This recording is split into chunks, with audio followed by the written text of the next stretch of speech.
So in today's video I will be sharing with you some art habits that I am planning to take in 2025 and a few aspirations for the new year. The other day I was watching Mega's art video on the same subject and it really made me think about my art practice in 2025. So I wanted to just have a review. What are the things that I would like to take with me? What are my goals? And without further ado, let's get straight into it. So the first thing is keeping multiple sketchbooks. When I first started getting back into art and sketchbooking in general back in 2022, I just had this idea that you have to keep just one sketchbook and you are not allowed to start a new one until you finish the one you're working on. And I think this was due to social media and just watching all these other sketchbook tours on YouTube, and I just thought I had to do the same thing to fit in the same mold. Towards the second half of this year, I realized that this isn't actually working for me. Using just one sketchbook really limits my inspiration. It limits the type of mediums I can use, the size I can work in as well. So as an example, I picked up the sketchbook from Flying Tiger in 2023, and firstly, this is a very cheap sketchbook. It doesn't handle wet mediums very well. It's a bit of an awkward size and shape, and it is limiting the type of materials you can use on it. And it just limited myself to the point where my creativity was a bit gone and I didn't really even want to lay my eyes on this sketchbook anymore. And sketchbooking started to become a task rather than something I enjoy. And then I moved to Lisbon in the summer for a few months and I was doing an internship in a very creative area. It just made me realize that materials shouldn't limit you, and you can literally just paint on cardboard from Amazon delivery boxes if that's what inspires you and if that's what you feel like. And since then I just picked up a few different sketchbooks of different sizes, meant for different mediums, and I just have certain sketchbooks dedicated for certain things. There is a watercolor sketchbook, there is a daily drawing sketchbook, there is a travel sketchbook, and it really makes me want to work more in them because I do enjoy working in my sketchbooks quite a lot. And I'm gonna tell you a secret, I haven't finished one single sketchbook this year and I don't really mind it that much. I am not really on the mindset anymore that, oh, you must finish this and if you don't, you have failed yourself this year. So I suppose what I'm trying to say here is that you need to find what works for you. And that could be keeping one sketchbook, or that could be keeping 20 sketchbooks. It's all about finding out what works.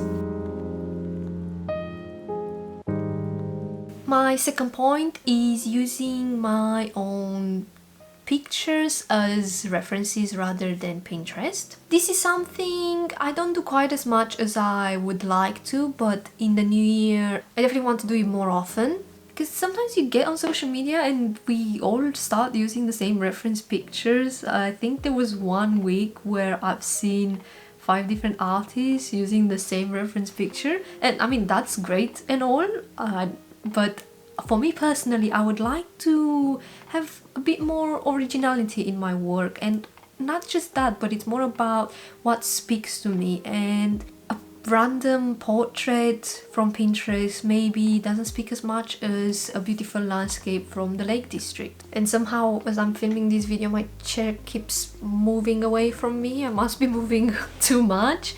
So anyway, back to the point. I think it also ties up with the fact that I like to travel and I do quite a bit of traveling, and it just inspires me a lot. And I would like to see some of those million of pictures that I take on my holidays go into my sketchbook. And weirdly enough, I just remember so much more and I have a better attachment to a particular drawing or painting when I've used my own reference, because I lived that moment, I experienced it, and I instantly look at the drawing and it transports me right back to the moment when I was there.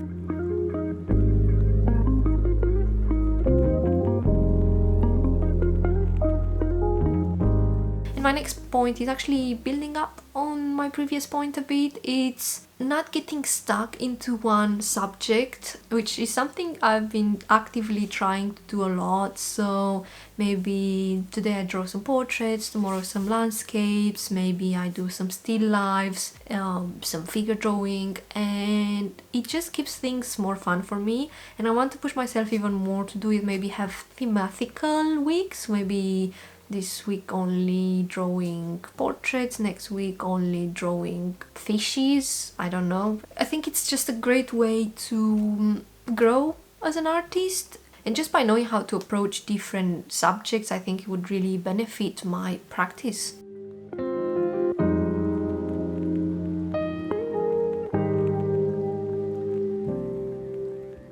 And sort of on the same subject again is working with mixed media, but this is more of an aspiration, as I do like to combine mediums, but I feel like I can push this a bit more than I currently do. So, for example, a lot of the times I like to use watercolor and gouache and color pencils, or maybe markers and pens, but I would like to have even more textures in my work, so it's something I'm really looking forward to do in 2025. On to the next point, I'm going back again to the Pinterest thing. I mentioned this in one of my previous videos. It's making thematical boards, because my problem a lot of the times is that I get on Pinterest and I just get overwhelmed. There is too much that I want to draw, that I'm not sure if I want to draw, and I keep scrolling and scrolling and I get nowhere, and I just don't want to draw anymore. So I would like to do more smaller boards with a few pins, maybe 5 to 10, and then create compositions out of them, or just use something from that specific pin, so then I can just spend more time drawing and painting rather than looking up for what to draw and paint. Another point is that I want to try to use most of my materials now rather than to buy new ones. I think especially when you go on social media a lot, you see so many materials and you want to try them all. And of course, it's great to discover new favorites, but I have so many materials at the moment, and different materials as well. I mean, I have a set of oil pastels that I had for 2 years and I still haven't tried it out. So maybe it's more about experimenting with all of the different materials I have until I can allow myself to indulge into some new ones. And I would like to do some like challenges where maybe I put a bunch of random materials on a random selector tool and then try to make some art with those random materials, and I think that would be quite fun, so maybe keep an eye out for that in a future video.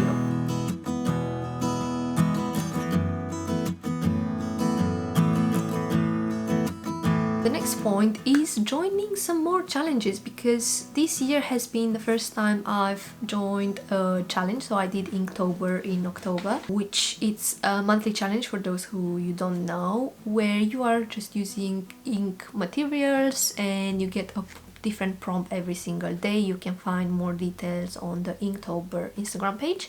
And although it was tedious and it was quite hard, I did enjoy the fact that I knew what I had to draw that day. I mean, I planned everything in advance, so I even had my references already and everything. So I'll get up in the morning, take my notebook up, and I'll be like, oh, today I'm drawing a duck in some wellies, and that's what I drew. And it just sped up my process a bit. I mean, in one of the days I just couldn't contain myself and I did a few prompts in just one day because I just wanted to keep going. And I'm really interested in maybe doing February, I think it's called, like figure drawing in February. So I'll see if I'll have time to give that a go. And one of my last points is evening sketching, even when I'm tired. This is something I very recently started to do. I started doing this in my Moleskine sketchbook, which I intended to have it as a daily drawing sketchbook. And I've done really small thumbnail type sketches of still lifes every single evening, even when I was a bit tired, and I really enjoyed it because, especially with still lifes, for me personally, I don't have to think that much about it, and it just felt nice doing something every evening, even if it was just something really tiny. And I definitely feel like I've improved in my rendering of objects. I only done it just over a week, but I feel like there was a difference from day 1 to day 8 or 9 or however much I done it for. Yeah, I think in 2025 I definitely want to just every evening sit at my desk and sketch, even if it's just 10 minutes, and see what happens. Of course, I'm not gonna do this every single day. I need to be realistic. I know I will have days when I just forget about it because life is too short and there's too many things to do out there.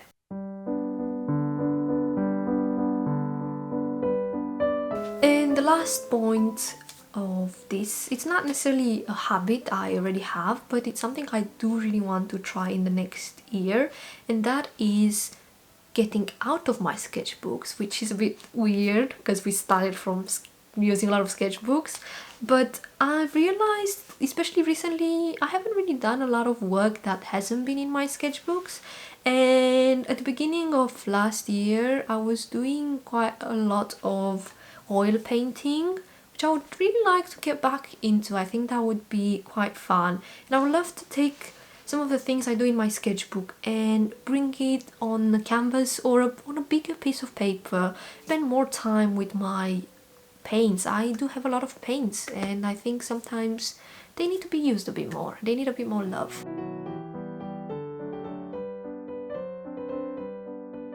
And now just some tips for you and even for me. I want to mention, for the next year, I know a lot of people set up a massive list of goals and things they want to achieve, but I think we need to be realistic with ourselves. Just because the new year has started, that doesn't mean we are a completely different person. And it is nice to have goals and aspiration, but they need to be realistic. I mean, for example, I could put down on my list that I want to make 1,000 oil paintings next year, but I know, even though I really want and have the desire to do it, I would not do that. So maybe I will start with 10 oil paintings for 12 months, and hopefully I will get that. Another point is, which something that really helped me out, is finding a community of artists. I started my Instagram account last year in September, and since then I just met such lovely people out there in my daily life. I don't interact that much with artists or people who just paint or draw, and it's just been so nice having someone to talk about art materials and art styles and other artists. And I even made some really good friends there, which they know themselves, and I've met some in real life, and it's just been so nice to do that, and it encouraged me to keep on painting, to keep on sharing my work online. I mean, for Inktober I was doing it alongside one of my friends on Instagram, and I feel like we pushed each other to finish it, and it just felt great to have someone to share with all of these things. And even in real life, I do have a group of friends that they all live in different parts of the country, but we try every 3 months to meet up in a cafe somewhere and just catch up and draw and sketch, and it's just so cozy, and it's just nice getting out there, being social while doing art, because I feel like sometimes it's quite lonely being an artist, and just being at your desk for 5 hours drawing and painting, you kind of start craving a bit of those human interaction. And just having these art dates with my friends, even though they're not very often, just boost my morale a bit. And this is more my advice to you.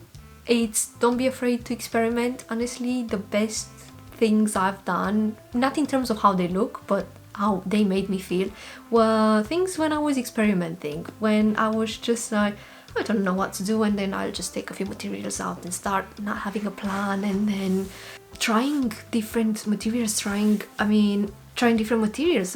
I discovered I absolutely love to sketch with fountain pens, which I wouldn't even have thought about it before, but it's just, yeah, just don't be afraid to try new things, even though you might think they don't work. Even color combinations that they tell you they don't work together, just try it, see it for yourself. And I would just leave you with this: have fun, because this is all about having fun, and if you don't have fun, then what's the point? So yeah, that's pretty much all for today's video. I hope you enjoyed listening to my rambling. And yeah, I would just love to hear what are your goals for 2025. You can leave them in the comments down below. Yeah, I would hope you are having a very good time during these holidays. A happy new year, and I hope you would be sticking around for my next videos. Until then, bye!